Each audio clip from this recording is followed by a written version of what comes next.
Thank you for joining our webinar. In this session, we're exploring the new Payables Agent in Microsoft Dynamics 365 Business Central, a powerful AI-driven tool that's changing the way teams handle accounts payable.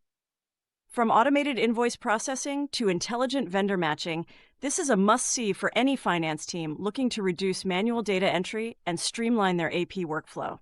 Let's dive in. Welcome to AP Without the Retyping, where we are going to review the Business Central Payables Agent that is now available. If at any time you would like to send over a message, there is a chat for you on the first little section or tab at the top of the Teams meeting. There's also Q&A if you'd like to submit some questions, as well as a poll that's kind of all the way towards the end that just has a few quick questions about your AP processes that would help us be able to scope if this is a good solution for you or not. Throughout this webinar, please feel free to send over any questions. We would love to be able to answer questions if you have any as they come up, or if there's any technical difficulties where I accidentally push the stop sharing button, like I've already done once today, or if the screen is not updating, please feel free to let us know so that we can give you a great webinar experience. For those of you who may not recognize the voice behind the screen, my name is Michelle Serna. I have been with the True North team for about 8 or 9 years. I never remember which one. I think past the first couple of years, I just stopped counting. But this has been my home for quite a while now. Now I act as the SVP of Revenue, overseeing sales, marketing, and product. But in my previous adventures, I joined the company to start the Business Central practice and grow the team in the area. And over the years, kind of morphed into other roles. So showing things in Business Central is still a really big part of my passion in the Dynamics industry. So you all are stuck with me today so I could show you some of these new features that are coming. So we'll go ahead and get started. This webinar is going to review what the AP Payables Agent is inside of Business Central. We're going to start off with just a couple of slides so that I can tell you a little bit about the capabilities, how the agent works, practical things like cost, but we're going to do a live demo as well so we can see it in action. I will say that there are a ton of very robust AP ISVs and third parties out there that are available, but not everyone needs all of that robust, robustness or all those options, nor does everyone have kind of the budget for some of the price tags of those products. So I really like that this is a great kind of starter or introductory way to help businesses manage AP, especially if they have a smaller footprint or not quite as many needs as some of those large third-party products offer. So I think it's a great way for you to kind of dig in and be able to get some help processing some of these transactions. A lot of times the AP teams aren't necessarily slow, but there's a lot of retyping. There's just a lot of data entry. And invoices are arriving. People are trying to enter them in. Sometimes they're guessing at the GL accounts or making the wrong entries on accident. And it gets kind of behind because we're waiting for one person who knows the coding, and then month end arrives and we just can't keep up sometimes, right? So that is where things like this agent come in handy. The invoice will arrive into a mailbox that the agent is watching, and then it will extract the PDF attachments and look for the vendor. It will then draft the invoice lines, and it also is using AI in the background to kind of review the history of the transactions that you've had with that vendor. So if you're new on Business Central or it's a new vendor, it may not be 100% accurate because it is AI trying to analyze, especially if it's things like service invoices where there's operating off of GL accounts rather than a specific item number, or it's using an item description instead of a specific item number that you have. So it's trying to analyze historical context and then the context of your system. It does flag fields that it is not sure about, with reasoning, of course. We'll see a couple of examples. And a human reviews and finalizes before anything gets posted. So instead of all of that hand entry, it's more of a checking and confirmation process than someone just keying something in constantly. So the responsibility kind of shifts on a different level. It is an autonomous agent, not a prompt box. So what I mean by that is that a lot of the Copilot features that you may already be using in Business Central, like our Copilot chat or like our bank reconciliation or some of our analysis kind of design that's in there is based off of prompting or asking the system to do something in order for it to get started. This is not one of those things where you have to prompt it to begin. It is running automatically for you at all times, and then it will prompt you at different stages. And we'll see that in our live demo. So what it's doing is it's watching a specific mailbox. There is a task that is running where it picks up unread emails in a mailbox with that have PDF attachments, and then it starts to work. So no one has to go in and start that process whatsoever. It does have its own user. It will be Payables Agent user, so you still have full auditability, auditing tracking. I'll have to Google if auditability is a word. It sounds a little strange, but there's going to be an audit trail. So that means that you are not wondering who entered that invoice. It will tell you exactly who did. It also drafts and it doesn't post. So it's going to create a draft purchase invoice for you that then you are able to approve, and it doesn't post on your behalf. It only sees what you allow. So it does have a specific permission. So if a user does not have the permission for the payables agent, then they will not see it. Okay. There are about 6 steps from inbox to purchase invoice. Of course, there's going to be kind of some substeps if there are questions along the way from the agent. But in general, there's going to be 6 steps that are being processed. So 1, that email is received into the monitored mailbox. 2, the agent is then importing that information using inbound eDocuments. I'll show you what that is in our demo. And it will have 1 task per PDF. So if there's multiple PDFs in an invoice, it will have 1 task for each one. It then extracts the information that is in that PDF invoice, like your text, the dates, the amounts, all of those line items, and it will do its best to match the vendor. If you have specific matching turned on, then it will look for the tax registration and GLN first if it's available on the invoice. If not, it moves right on to the name, the address, and again, AI searching of the history of your transactions. It gets more accurate the further or more transactions that you have in your system, and specifically for an individual vendor. It then will draft the lines for you using GL accounts or items, deferral templates based off of past invoices that it has. So if it's the first time an invoice has been received for a vendor and you wanted it to use a deferral template, it may not automatically know that it was supposed to use a deferral template because it doesn't have the history to build that context on there. So it does take time. And then review and finalize. That is where you come in to check the flagged emails and then finalize the draft. There is a potential for human intervention along this way twice. 1, the email lands, and then always the review and finalize. The email lands is optional. I'll show you where that setting is when we are in the system. That is because you do not have to say, I would like to review the email before it starts doing its job. You can just say any email you review this. The first step here gives you the ability to stop a specific email from going through the process. Let's say if it was an emergency or someone else entered it and you don't want it to run through again, you can always stop that. Hi. And so again, the places where people stay in control, we mentioned that reviewing the incoming email. If the vendor does not exist, you will have the ability to then, or is not recognized, you will have the ability to either assign one that's existing that it just missed the recognition on, or create a new vendor. We will do an example of creating a new vendor in our demo. And I'm skipping over 3 here for a moment because we are going to actually do it in Copilot and not do it by hand. So we will instruct in plain language to Copilot to create the vendor for us. And then we will also be reviewing that draft. It doesn't post anything, so we get the thumbs up, the thumbs down, and we review. Okay. You can always stop the task at any point, but once it is stopped, it does not restart.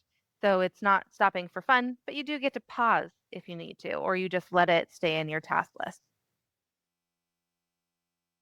So before we switch it on, there's a few things that make all of the things work happily together. Um, the first is that mailbox for the invoices. I mentioned that it's a monitored mailbox. This works best if you have a specific mailbox that is like AP at and your domain name or invoices at. It is harder to use on a generic finance at email address because you may get tons and tons of emails in there is the first one. And you don't want your AI agent trying to process everything because it does consume credits. The other reason is that if you start using any of the other agents that are coming into Business Central, like the existing sales order agent, it will argue with the other agents of who it belongs to, right? It can't necessarily tell the difference between the sales order or the purchase invoice in that process. So they're both going to be like, hey, that's mine. I want to check it and run it through my system to see if it belongs to me. And then you're consuming too many credits that you don't need to. So it is best practice to have a specific mailbox for your AP invoices as well. Now, if you receive those invoices in a different place and you want to set rules to have those emails automatically forwarded into an AP mailbox, that's also possible. So it doesn't mean you have to completely change everything that you're doing internally. It just means that we need to come up with a plan to do it in a way that will work best with the agents and go from there on the process. Now, that mailbox does need to have full access for whoever is activating the agent, read and managing on the mailbox, because the agent will need access to that. So whoever is acting as the person running the agent needs to have that access. So when I'm setting up this agent, I will have the access to that mailbox in order to do those setups. Keep in mind that Microsoft Exchange, the behind the scenes in Outlook, can be very, very slow. So you may set up that access on the mailbox and then you're still having issues. Just give it a few hours. Worst case scenario, check back the next morning. She takes her time. Okay. Uh, then you'll also want to turn on the capability of being able to use the agents as well as permissions. So we will take a look at that when we're in there. But a big, big, big one that's important here because not all of the Copilot features in Business Central consume Azure Copilot credits. Most of the Copilot features inside of Business Central are included with your Business Central licensing. So your chat, your bank rec, any of those other features, they're just included. Anytime we're moving into agent, I'm doing air quotes, you can't see me, agent processes that will consume Copilot credits. So we're going to talk about it at the end after we see our demo, how Copilot credits work and talk about the different options for it. And then lastly, the clean vendor and GL data. I talk a lot if you guys have ever seen posts of mine or webinars that we've done or anything whenever we're talking about AI. Some of the biggest things that are important to us is AI is only as good as the data that it is interacting with. So if you have terrible, dirty data, AI is going to be terrible and dirty most of the time because it's operating off of the historical context most of the time. So we'll want to make sure your vendor data is clean, your GL data is clean. And if you guys need any help with that or any analysis of what that means, please feel free to always reach out. Your account executive, of course, is the one you can always reach out to for questions. And if they're not able to answer, then we'll direct you in the right place and try to be helpful to you. So with that, hop over. An important thing, you get to play with this for the first 50 invoices. So if you're like, I mean, this sounds cool, but I'm not really sure if it will work well for me. The neat part is once this is set up, you get 50 invoices in trial mode. So you can play with it, see how it works, see if you like it. And then it will automatically convert over to the paid model at the 51st invoice. So you will definitely want a plan on those Copilot credit consumptions ahead of time because I don't know if any of you have heard horror stories, not specifically on the agents or Copilot credits, but just AI in general, the horror stories of like people consuming majillions, very technical term, of dollars because they were not monitoring their AI consumption and didn't have limits of what could be spent. So important thing and big part of this conversation is Copilot credit consumption, just awareness. We'll want to make sure that we talk through what that means and how we can set limits and what do we do to make sure it doesn't do it automatically, those types of things. So if you're going to do this 50 invoices, we're happy to talk with you about what that looks like if you get to 51 or how to tell where you're at on those 50 invoices as well. Okay. Before I move on, I'm just going to do a quick check to see if there's any questions in the group. Does not look like it. Okay, so we're going to do a live demo now. So I'm switching over to Business Central here, and I'm just going to minimize this guy so you can see right from the start where we go.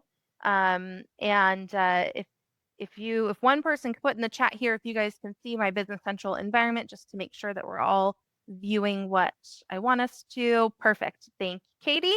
Okay, so we're on the home screen in my Cronus environment.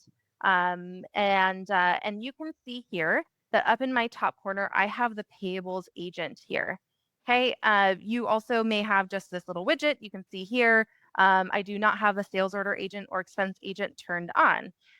Don't forget, at the end of the month, actually September 1st, is the expense module and expense agent review. It's a brand new module, did not exist.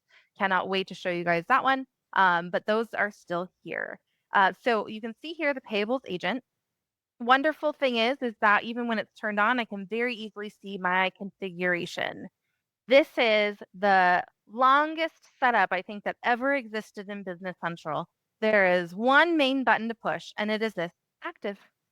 Isn't that hard? It's terrible, isn't it? I love it. You can see here before I move on that I have how many credits have been consumed in this environment and a nice quick link to learn more about costs. Okay, that will give you more information on what Copilot consumption actually means. You can also manage your user access from here, so assigning the correct permissions to anyone who will be a part of this process. The biggest part of this whole setup, you can see there's only 3 pages of this whole thing, so it's wonderful, is again assigning that mailbox. Okay, so once you have your mailbox of where you can expect those to be, you need to come in here and it will actually just be added to the normal email accounts list. You select which one and we push OK. And then the next one is inbox. This is the folder that I'd like it to search. The convenience here is that if you have multiple companies and those companies all need to have specific invoices go to them, you can actually set up routing rules to go to specific folders within that mailbox. So let's say you had a folder that was called, we've got this company is called Cronus. Let's say I also have a company called, oh, now I can't think of any fun names. We'll just say Michelle's Wonder Emporium and another one that's called Life is Rough. I can set up rules within my Outlook mailbox to have invoices for my different companies go to different folders. And then when I'm logged in to that specific company in Business Central, I configure this agent and I point it to the specific folder for that company. So it does still work with multiple companies. It's actually pretty slick and very easy for you to get them set up. While we're here, it does, as you can tell by the theme of this, remind you that you're going to be billed for this when it's past the trial mode so you can learn more. No one wants you to get billed when you don't want to be. So there's multiple warnings here. And then there's also a sample invoice guide if you just want to play with it. It gives you a few samples that you can use. That's there for you. And then the last screen, I mentioned earlier that there are 2 potential places for you to get involved in the process. One of them is the reviewing, of course, of what was created. But the first one is, do you want to review the incoming email before it starts analyzing that email? So I have this turned on so you can see. Again, the benefit of doing this is if you get a lot of emails in there and you want to determine which ones should go through the agent or not will be based off of this checkbox right here. Okay. I don't think I changed anything, but I will just push update. And anytime you can turn this off and on as you want.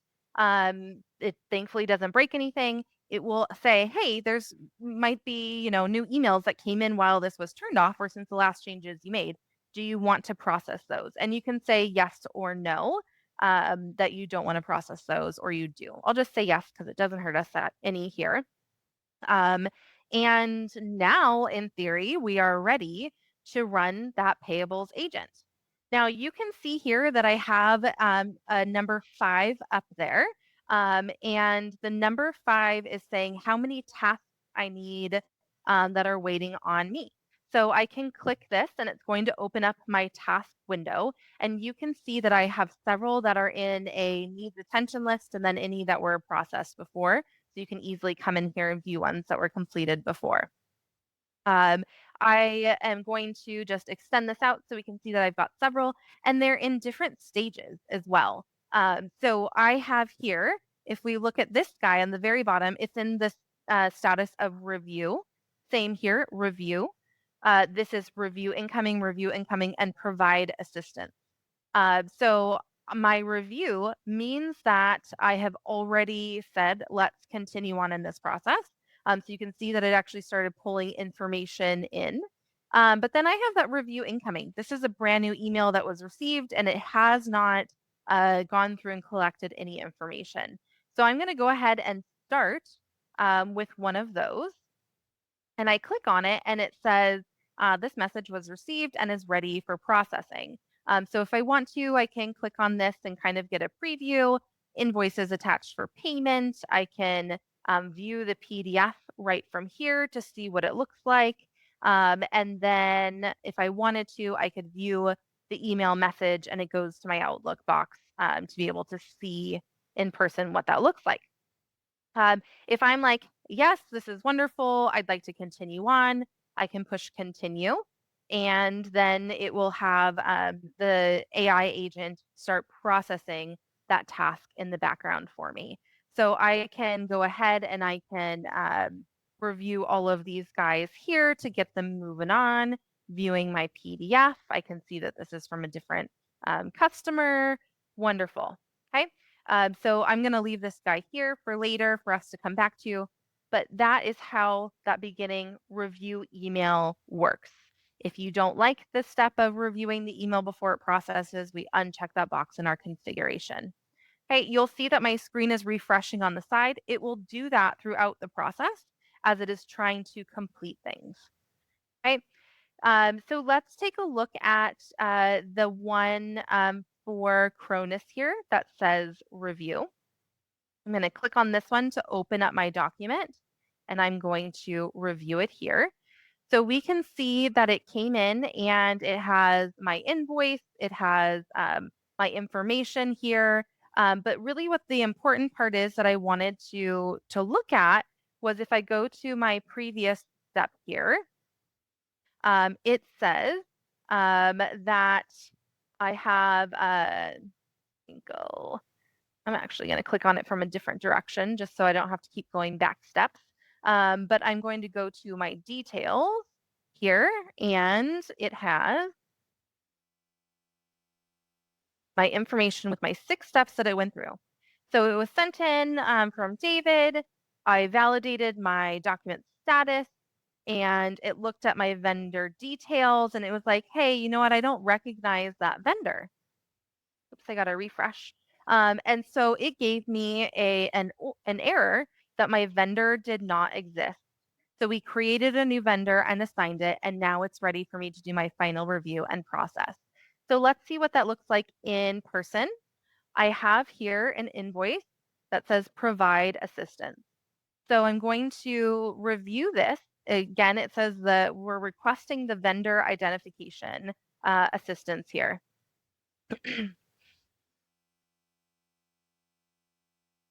Okay, so now I'm here where it is saying, hey, I don't have the vendor. You see, it looks like it needs it here.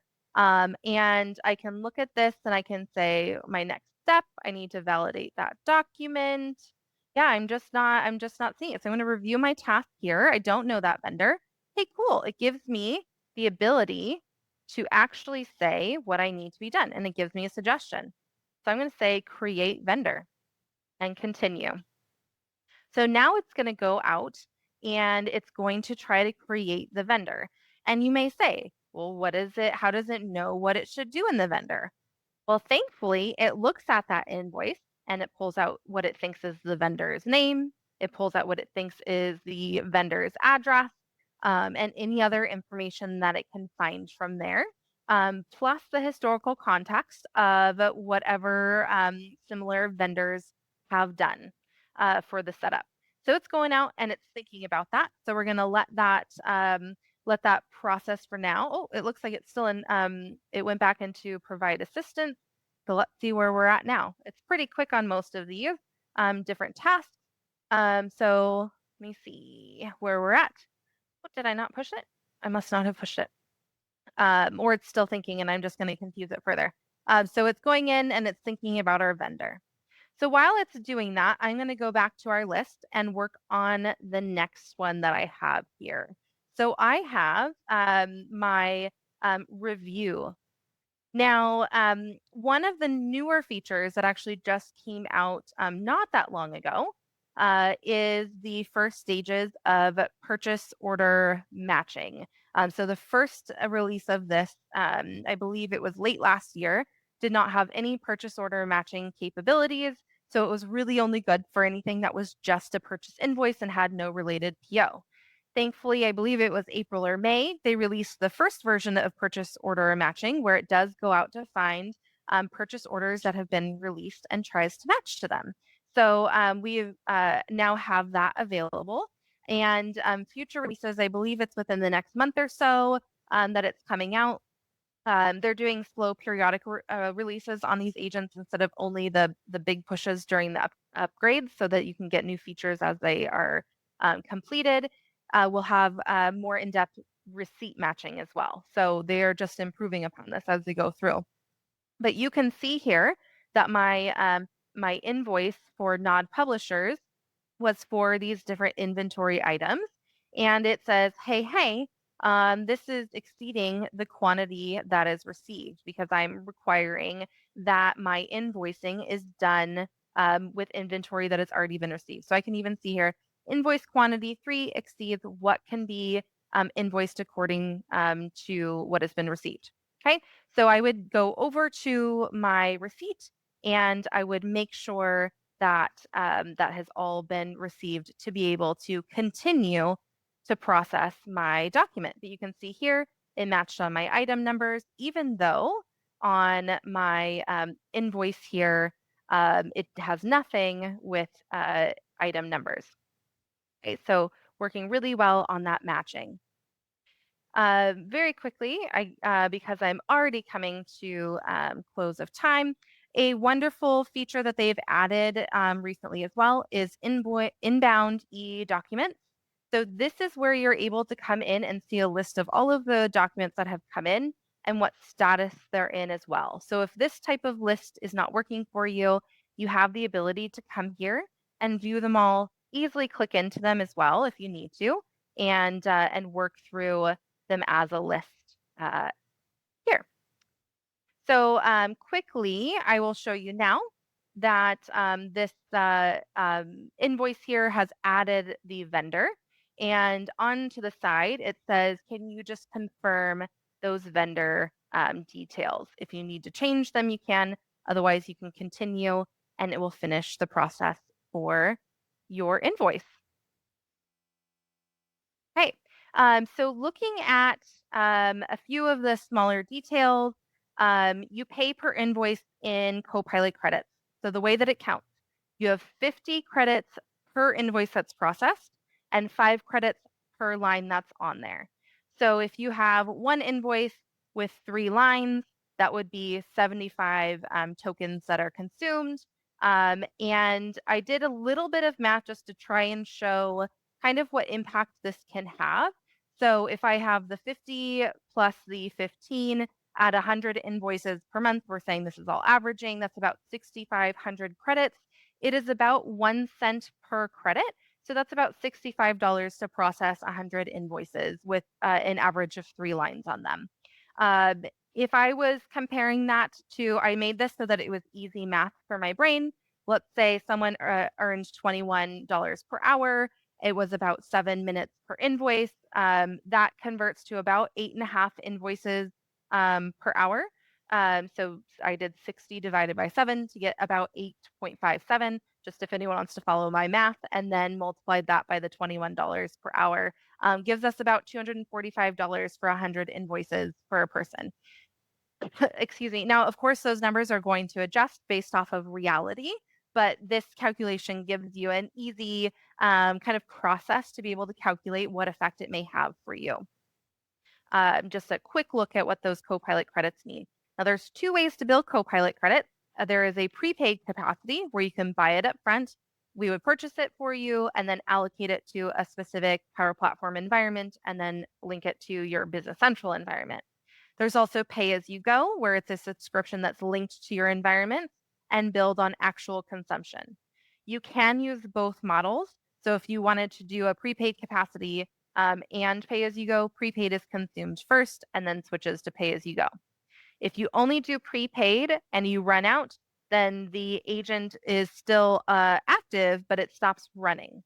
Then the moment that the new month or the new capacity is initiated, it goes back and rechecks that mailbox. So anything that was missed in the meantime because it was not processing is going to then process. So you would want to either turn on the review for the emails ahead of time, or you'd want to remove the emails from the inbox if they were processed manually. But all things that we can review if you are interested in getting this set up and managed there. There's also different ways that we can help you manage the subscription for the pay-as-you-go model so that it can have limits and things as well. And then just a quick review of what it can or can't do. So I mentioned it is doing purchase order matching now, but receipt matching for that full 3-way match is not there yet, but it's on the way.